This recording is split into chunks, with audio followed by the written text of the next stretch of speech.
Ada beberapa riwayat tentang kisah Juraij. Hanya saja, semua meriwayatkannya bahwa di kalangan Bani Israel, dia dikenal sebagai pemuda yang soleh dan ahli ibadah. Pada awalnya, Juraij adalah pedagang. Semua bisnisnya itu ia tinggalkan. Ia memilih menempuh jalan sufi. Juraij membangun kuil untuk beribadah kepada Allah Subhanahu wa Ta'ala. Dia beruzlah dari manusia.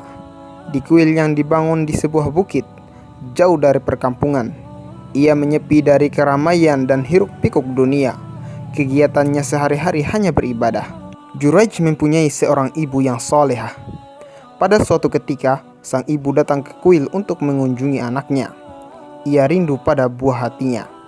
Sang bunda ingin sekadar berbincang dengan Juraij. Namun, pada saat sang bunda datang, Juraij sedang sholat. Sang bunda menatap kuil yang ada di ketinggian. Dari atas bukit, sinar matahari menghalangi pandangannya. Ia meletakkan telapak tangannya di atas alis, lalu mendongakkan kepalanya untuk melihat kondisi sekitar kuil. Dia berharap bisa melihat anaknya. Dengan suara keras sang bunda memanggil Juraij. "Wahai Juraij, aku ibumu. Kemarilah dan berbicaralah denganku." Sayup-sayup Juraij mendengar suara ibunya. Ia menghadapi dilema. Memilih tetap salat, yang berarti membiarkan sang ibu, atau membatalkan salatnya dan memenuhi panggilan bundanya. "Ya Allah, ibuku dan salatku," pikirnya. Dia memilih meneruskan salatnya.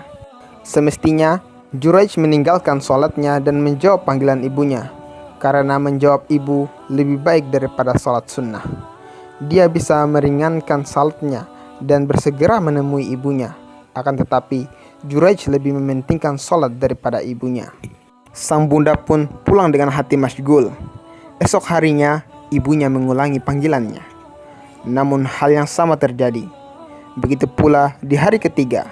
Nasibnya tidaklah lebih baik daripada nasibnya di kali pertama. "Wahai Juraij, aku ibumu.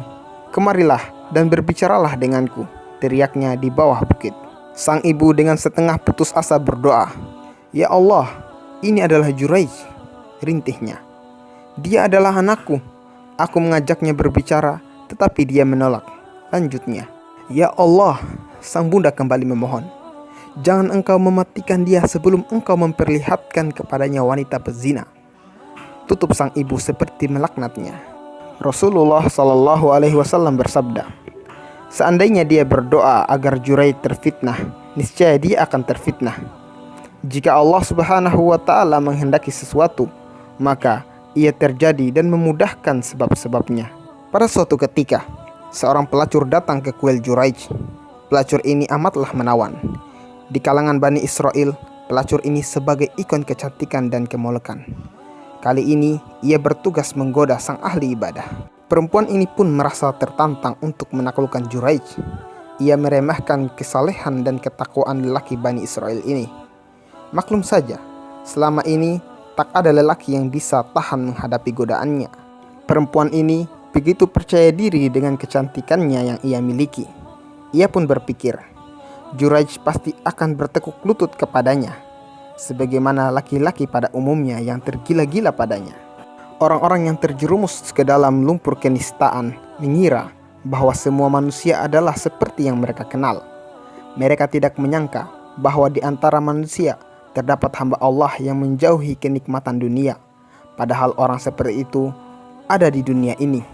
Di antara mereka adalah Nabiullah Yusuf alaihi salam yang menjadi teladan di bidang ini, dan Al-Quran Al-Karim telah menyampaikan kisahnya.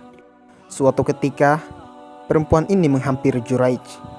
Perempuan pelacur ini gigih menggodanya, namun ia tidak tergoda dan terus khusyuk dalam ibadah dan salatnya. Seolah-olah dia tidak melihat dan menyaksikan perempuan rupawan itu. Perempuan penggoda ini amat kecewa. Ia marah, kesal, campur aduk. Ia merasa kalah perang, padahal ia telah berjanji kepada orang-orang yang membicarakan kebaikan Juraij bahwa dirinya bisa menjerumuskan Juraij dalam pelukannya. Sekarang dia pulang tanpa hasil. Keinginannya gagal dan impiannya kandas. Dia benar-benar tidak bisa menerima hal ini. Oleh karena itu, perempuan ini membuat makar besar terhadap Juraij. Di kuil tempat Juraij beribadah juga menginap seorang pengembala. Di kuil itu, si pelacur merayu pengembala tersebut. Mereka berbuat mesum. Singkat cerita, perempuan itu hamil. Ketika bayi yang dikandungnya lahir, dia mengatakan kepada semua orang bahwa bayi itu sebagai hasil perbuatan Juraij, si ahli ibadah. Orang-orang kaget mendengarkan kabar tersebut. Mereka langsung menvonis bahwa selama ini Juraij orang yang munafik. Ia beribadah secara dusta. Kebaikannya hanyalah sekadar pemanis yang palsu. Mereka menganggap Juraij hanyalah serigala berbulu domba atau musang berbulu ayam untuk menipu orang-orang bodoh. Maka mereka pun berbalik melawan ketika kesempatan tersebut tersedia. Penduduk desa mendatangi Juraij dengan kemarahan yang memuncak di hati. Mereka meminta Juraij turun meninggalkan ibadah dusta yang ditampakkannya. Tetapi Juraij tidak menghiraukan panggilan mereka karena dia terus larut dalam ibadah dan salatnya. Pada saat itu, kapak-kapak dan sekop-sekop mereka bekerja menghancurkan kuil Juraij. Melihat itu, Juraij pun turun untuk menemui mereka. Akibatnya, mereka meneriaki dan memukulinya. Ketika Juraij bertanya tentang alasan kemarahannya, mereka mengatakan perbuatan Juraij. Mereka meminta agar Juraij bertanya kepada perempuan yang membawa bayi yang masih kecil tersebut. Juraij tersenyum mendengar ucapan mereka. Dia benar dalam ibadahnya, jujur dalam niatnya. Dia yakin tidak melakukan seperti tuduhan mereka. Tuduhan wanita hina itu hanyalah dusta yang terbuka. Juraij meminta kepada orang-orang yang marah agar memberinya waktu untuk berwudu dan sholat. Selesai sholat, dia mendatangi bocah yang baru dilahirkan beberapa jam atau beberapa hari. Juraij menusuk perutnya sambil bertanya, sementara orang-orang terdiam. "Siapa bapakmu?" Bayi itu berbicara dengan suara yang terdengar, ucapan yang jelas dan dipahami. Bayi itu menjawab, "Bapakku adalah Fulan, pengembala kambing." Orang-orang menyadari besarnya kejahatan mereka terhadap seorang hamba yang soleh. Mereka mengetahui bahwa Juraij tidak termaksud dalam deretan orang-orang yang mereka duga. Juraij bukan penjilat dan bukan penipu. Dia benar dalam ibadah dan kesalehannya, dan bahwa wanita inilah yang telah berdusta dengan menuduh Juraij. Mereka menyadari bahwa mereka telah terburu-buru mempercayai tuduhan itu, sebagaimana mereka telah gegabah memukuli Juraij dan merobohkan kuilnya. Orang-orang yang berteriak terburu-buru itu mencoba menebus kesalahan mereka pada Juraij. Mereka menawarkan kepadanya untuk membangun tempat ibadahnya dari emas atau perak. Tetapi Juraij menolaknya. Dia ngotot supaya tempat ibadahnya dikembalikan seperti sedia kala. Mereka mulai membangun kuil Juraij. Begitu selesai, Juraij masuk kembali untuk beribadah pada Tuhannya. Allah telah menjawab doa ibu Juraij pada Juraij. Dia mewujudkan keinginannya, akan tetapi dia menyelamatkan dengan kesalehan dan ketakwaannya. Saudara Ahmad sekalian yang dirahmati Allah Subhanahu wa Ta'ala, kisah tentang Juraij dan bayi yang bisa berbicara ini direkam dalam hadis yang diriwayatkan oleh Bukhari dan Muslim dalam sahihnya dari sahabat Abu Hurairah radhiyallahu taala anhu.